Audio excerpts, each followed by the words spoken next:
નમસ્કાર દોસ્તો, હું મેહુલ વ્યાસ અને તમે જોઈ રહ્યા છો ધ ગુજરાત રિપોર્ટ. વાત છે હરિયાણાની પાવન ધરતીની, જ્યાં મહાભારતનું યુદ્ધ થયું એના પછી જો મહત્વની કોઈ ઘટના બની હોય તો આટલા વર્ષો પછી ગઈકાલે બની. ત્યાં એક મોદી ભક્તને સાક્ષાત આપણા જે વડાપ્રધાન છે નરેન્દ્ર દામોદરદાસ મોદી, એમણે બૂટ પહેરાવ્યા અને એ 14 વર્ષની એની માનતા જે હતી એ ભાઈને એમણે બૂટ સમર્પિત કર્યા. હવે એ ઘટના તો થઈ એટલે એના સિવાય વચ્ચે બધી ઘટનાઓ નાની મોટી કહેવાય, બાકી હરિયાણામાં મોટામાં મોટી ઘટના આ બની. હવે નરેન્દ્ર દામોદરદાસ મોદી એમણે આ જે કાર્ય કર્યું, કેટલું મહાન કાર્ય કર્યું એમણે, કે એની આજે આખા વિશ્વમાં ટ્રમ્પે કદાચ એની ચર્ચા કરી હશે એલોન મસ્ક સાથે કે સી માયડી મોડી, હા થયું હશે. હવે આ જોઈને કદાચ ગુજરાત સરકાર આપણે મૂળ મુદ્દા પર આવીશું. આપણી પાસે આજે સ્ટુડિયોમાં એ જે રામપાલ કશ્યપભાઈને હરિયાણામાં મોદી સાહેબે બૂટ પહેરાયા, એવા જ એક ભાઈ છે, એમના જ કંઈક ક્લોન છે કદાચ, એમનું નામ છે પામપાલ પશ્યપ. એમની સાથે આપણે વાત કરીશું જ, પણ એના પહેલાં તમને કહી દઉં કે આ જે મોદી સાહેબે જે દ્રષ્ટાંત આપ્યું એ જોઈને ગુજરાત સરકારે પણ કંઈક વિચારવું જોઈએ. કારણ શું છે કે જો ગુજરાત સરકારના સત્તાવાર આંકડા પ્રમાણે ગુજરાતમાં 17% લોકો ગરીબ છે. આમ તો ચર્ચા એવી છે કે 33% જેટલા ગરીબો છે, પણ ચલો હવે સરકારને આપણે ખોટા શું કામ પાડવાના, ખોટા પાડવાય નથી આપણે, પણ 17% ગરીબોમાંથી ઘણા બધા બિચારા બૂટ ચપ્પલ વગર ફરે. પણ એ લોકોને શું છે કે એમને તો માનતા ના માની હોય તો એમને તો થોડા બૂટ ચપ્પલ પહેરાવાય, એટલે એ બિચારા ફર્યા કરશે. સરકારે એમાં કંઈ કરવાની નથી. અને જો એક વસ્તુ એવી પણ છે કે અત્યાર સુધી આપણા જે મોદી સાહેબ છે એ ટોપી પહેરાવાના બહુ શોખીન હતા. એમને ટોપી પહેરાવી બહુ ગમતી હતી. ઘણા એના વિડીયોઝ પણ છે, એમણે ઘણા લોકોને ટોપી પહેરાવી છે. હવે એમણે બૂટ, આખી ઘટના જોઈ લો, માથેથી લઈને પગ સુધી બધું જ તમને પહેરાવી શકે એવા થઈ ગયા છે. તો હવે એ પણ કદાચ કરે એવું હમણાં જેવી રીતે એમણે સોગાતે મોદી કરી છે, તો સોગાતે પાછું કંઈક બૂટે મોદી, ચપ્પલે મોદી એવું કંઈક કરે, કંઈક કહેવાય નહીં. આ તો મોદી સાહેબ છે, કારણ કે આપણી બહુ મહત્વની ઘટનાઓ છે દેશના વિકાસ માટે. તો હવે આપણે આપણા મૂળ મુદ્દા પર આવીએ કે આપણી સાથે જે સૌથી પહેલાં તો પામપાલભાઈ, તમારું સ્વાગત છે.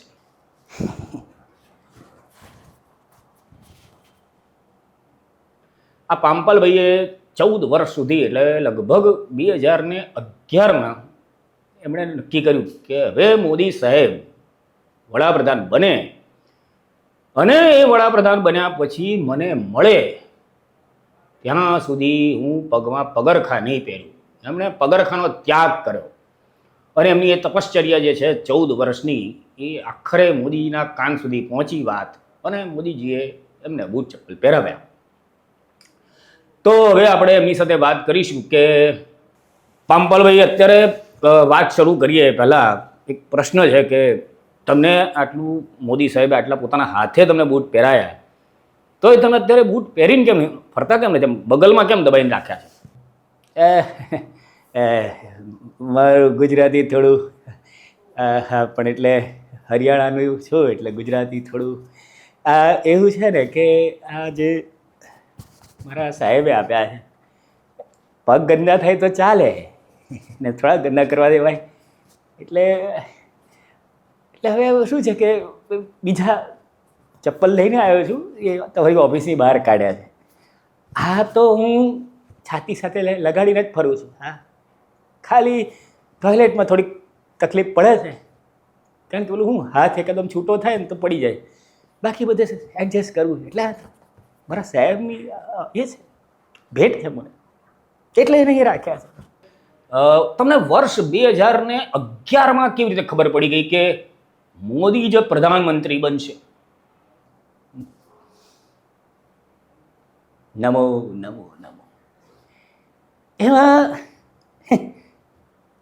એ વાત એવી છે કે મને આમ રાત્રે ઊંઘમાં સપનું આવ્યું હતું. એ સપનામાં મને દેખાયું કે એક વિરાટ સ્વરૂપ છે અને દાઢીવાળું હતું પાછું. ને ત્યાં મને ખબર પડી કે અમારા ગુજરાતની ધરતી પર હલો, એ મને એટલે દૂરથી સપનું આવ્યું હતું. અને એ સપનામાં મેં જોયું કે આજ બનવાના છે, એટલે જ તો માનતા રાખી. નહીતર ના બનવાના હોત તો પછી આખી જિંદગી મારે તો લોચો પડી જાત ને એટલે મને સપનું આવ્યું હતું. આ દેશમાં બધાને સપનામાં જ બધું દેખાય છે કે તમે જો આ માનતામાં તમે ખાલી એટલી જ રાખી હોત કે મોદી વડાપ્રધાન બનશે તો હું ચપ્પલ પહેરી લઈશ, તો તમારી માનતા 3 જ વર્ષમાં પૂરી થઈ ગઈ હોત. આ તો તમારા કારણે જ મોદી સાહેબ જીત્યા છે. મોદી સાહેબને જીતવા, બાકી જીતત જ નહીં. એમને કદાચ ખબર પડી ગઈ હશે કે આ રીતના કોઈક મારા ભક્તે માનતા રાખી છે એટલે ગમે તે કરીને જીતવું પડે, વડાપ્રધાન થવું પડે. પણ તમે આ કન્ડિશન નાખીને કે એ કેમ નાખી કે ભાઈ મોદી સાહેબ જાતે મને મળે ત્યાર પછી જ હું બૂટ પહેરીશ, આવી કન્ડિશન રાખવાનું કારણ શું?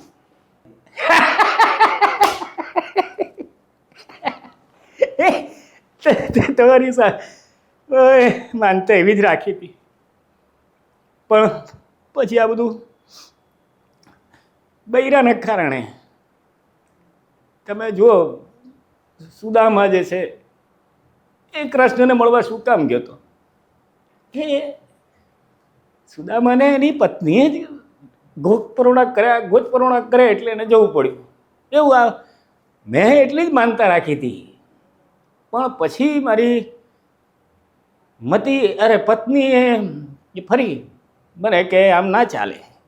જો તમારા વ્રતથી, તમારા જપથી, તમારા પૂજનથી, તમારા આરાધ્ય દેવ મોદી સાહેબ જો એ વડાપ્રધાન બનતા હોય તો પછી એ તમને મળવા પણ જોઈએ જ. મળે તો, અને સાહેબ શું છે કે સ્ત્રીની જે હટ છે ને એ પૂરી કરવી પડી. એટલે બાકી મતલબ બહુ કાંકરા વાગ્યા મને. મોદી સાહેબ ના મળ્યા તો શું કરે? વ્રત થોડું તોડાય? માનતા તો ના તોડાય. એટલે એવું થયું હતું. આ તો તમને ખાનગી વાત કહી દીધી. પાંપલભાઈ, આમ તો વાત એવી બહુ બાલિશ વાત છે, પણ તમને આ માનતા લેવાની ઈચ્છા કેવી રીતે થઈ? એટલે તમારા મગજના કયા એવા તંતુઓમાં જણજણાટ થયો કે તમને થયું કે નહીં આવી માનતા લેવી છે? કારણ કે 2011માં તો મોદી સાહેબ વડાપ્રધાનની રેસમાં છે કે નહીં એવી બધી ચર્ચાઓ પણ કદાચ ખાનગી ધોરણે જ થતી હશે, બાકી બહાર તો નહીં થતી હોય. એટલે તમને કદાચ અંદરનું બધું ખબર હોય. એટલે થઈ હવે એને તમારે જાણીને શું કામ છે? એટલે ધારો કે મેં લીધી મુજે કોઈ ફરક નહીં પડતા, સમજતે? એ માનતા મોદી સાહેબ માટે લીધી, આવી જ લીધી. તમે તમારા પૂછીને તમારા પ્રશ્ન જવાબ જ હાકથું. બહુ જ ખરાબ પ્રશ્ન પૂછો તમે. બીજો પૂછો.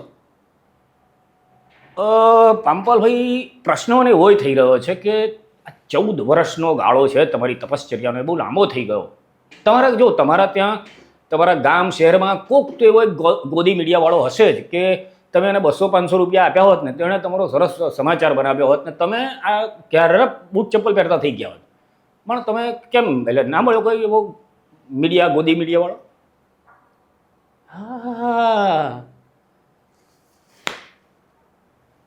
આ તો મારા મગજમાં જ ના આવ્યું.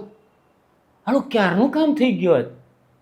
અને છે અમારે તે તો બધા બહુ આખા ભારતના જેમ બધા બહુ મોદી ભક્ત મીડિયાવાળા છે અમારા ત્યાં. ખરેખર યાર તમારી વાત સાચી. તો ક્યારનું કામ થઈ ગયું હોત. ભાઈ કંઈ નહીં, હવે કંઈક બીજું કંઈક થશે ત્યારે એ મીડિયાવાળાનો સંપર્ક કરીશ.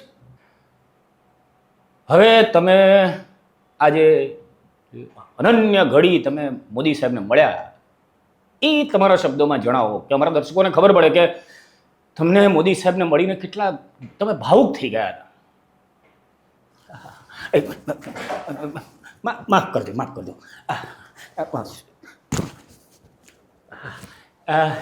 પડી ગયા એટલે માફી માંગવી પડે. પણ બહુ જબરજસ્ત. શું એમનો ઓરા, તમે શું કહું. તમે નજીક જાઓ ને તો એક ગજબનું ચુંબક છે એમની અંદર. એ તમને આમ ખેંચે. અને પછી શું કહેવાનું હતું, એક જ મિનિટ, ડાયલોગ ભૂલી ગયો. એટલે બહુ મજાના માણસ હતા કરણભાઈ, બરોબર ડાયલોગ છે ને? અમને હું લઈ ગયો તો મોદી સાહેબને મળ્યા ને ત્યારે બધું સૂચનાઓ એ જ આપતા હતા. એટલે આ તમે એડિટિંગમાં કાપી નાખજો. પણ હા એટલે બહુ બહુ જ અદ્ભુત. હું શબ્દોમાં વર્ણવી જ ના શકું. એના વિશે વાત કરવા બેસું ને તો બીજા 14 વર્ષ જાય. 14 વર્ષ સુધી વાતો કરું ને તોય વાત ના ખૂટે. એવી એવી એવી અલૌકિક ઘટના થઈ મારા જીવનની. મારા પગ અડ્યા ને મારા પગે પડ્યા, મારા બૂટની દોરી બાંધી.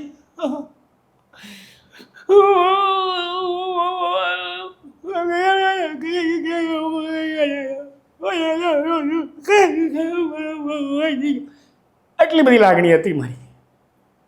હા તો પાંપલભાઈ, હવે એક છેલ્લો પ્રશ્ન છે કે તમે હવે કોઈક મોદીજી માટે કોઈક એમણે એમ ના પાડી છે, છતાંય તમે કોઈક એવી માનતા લેવાનું વિચારી રહ્યા છો મોદી સાહેબ માટે કંઈક?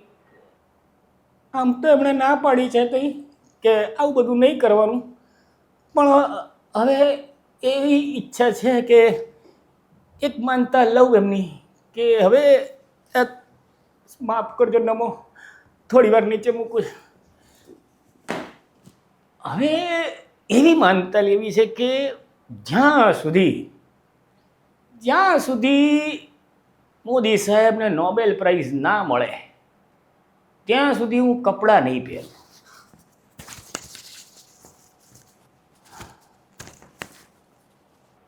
કટ કરો, આના ના દેખાડો. હા તો આ હતા પાંપલભાઈ. હવે થોડાક દિવસ કદાચ એમને જોવા જેવા નહીં રહે, કારણ કે આપણે એમને જોવાનું હવે ના મજા આવે. મોદી સાહેબે નહીં બોલાવે કદાચ, પણ આ એમની જે આખી જે મહત્ત્વની મહાન ઘટના બની એના વિશે એમણે જે વાત કરી, આવીને આવી મોદી સાહેબ લોકોની સેવા કરતા રહે. આપણો મોંઘવારી, બેરોજગારી, આ બધા પ્રશ્નો એ બધા તો રહેવાના. એ બધા કંઈ મોદી સાહેબે એ કર્યા નથી. આપણી ટેકનોલોજીમાં આપણે વિકાસ નહીં કરીએ, ચીનથી પાછળ છીએ, એ બધું તેલ લેવાઈ ગયું. આવા જે મહાન કાર્યો છે જેની નોંધ નોબેલ પ્રાઇઝ વાળા પણ લેશે કદાચ, કે આવું કૃત્ય, આવું સરસ મજાનું કાર્ય એમણે કર્યું છે. તો બસ ત્યારે તમને પણ જો આ વિડીયો ગમ્યો હોય તો તમે પણ એકાદી માનતા લઈ લો મોદી સાહેબ માટે, અને બાકી મજા કરો. ભારત માતા કી જય.